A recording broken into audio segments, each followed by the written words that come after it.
আসসালামু আলাইকুম এভরিওয়ান, আশা করি সকলে ভালো আছে। চলে আসলাম আজকে হামাজন জঙ্গল দেখার জন্য।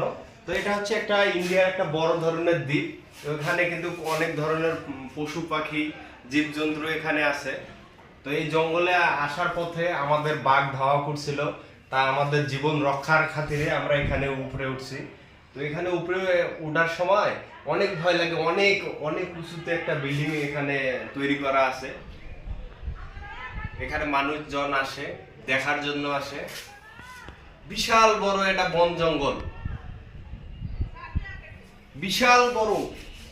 যে পাশে তাকাবেন এর কোনো মাথা খুঁজে পাওয়া যাবে না। এটা একটা বন, এটা একটা একটা দ্বীপ। এখানে শুধু পশু পাখি বসবাস করে, মানুষজন খুব কম আসে। তো আমরা এখানে ঘোরার জন্য আসছিলাম। তো ঘোরার জন্য এসে আমরা বিপদে পড়ে গেছি। দেখেন অনেক কিন্তু এই জায়গায় যে পশু পাখিগুলো আমাদের ঘিরাও করছিল, অ্যাটলিস্ট বাসার কোনো সম্ভাবনাই ছিল না।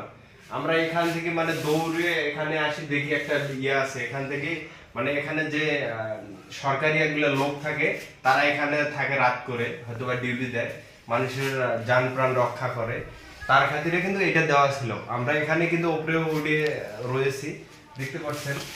এখানে অসংখ্য গাছ, অনেক সুন্দর সুন্দর গাছ দেখতে পাচ্ছেন, চারপাশে দেখতে পারবেন অনেক সুন্দর সুন্দর গাছ। এটা হচ্ছে বনটা এত সৌন্দর্য, এটার প্রকৃতিটা যে এত সৌন্দর্য, এটা ধারণার বাইরে। কিন্তু একটা কি ভয়ঙ্কর দৃশ্য আছে কিছু কিছু ক্ষেত্রে। মানুষজনকে যে সময় বাঘ সিংহ যদি দেখতে পায়, অবশিষ্টে ধাওয়া করে খেয়ে ফেলার চেষ্টা করে সব সময় এটা।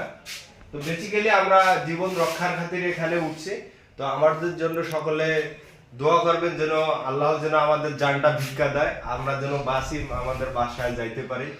এই বলে আমার বক্তব্য শেষ করলাম। ভালো থাকবেন, সুস্থ থাকবেন, খোদা হাফেজ, আসসালামু আলাইকুম।